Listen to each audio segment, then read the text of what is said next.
Bagaimana sih pergerakan ion melintasi membran berkontribusi pada muatan dan potensial listrik? Jadi gini, pergerakan ion melintasi membran sel terjadi melalui saluran ion atau pompa ion.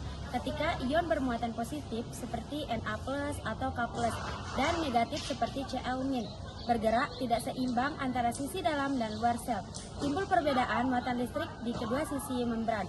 Perbedaan muatan inilah yang disebut potensial listrik membran. Contohnya itu, pada sel saraf lebih banyak ion K+ keluar daripada ion Na+ masuk, sehingga bagian dalam sel menjadi lebih negatif dibanding luar sel. Keadaan ini menciptakan potensial membran istirahat yang penting untuk penghantaran impuls listrik.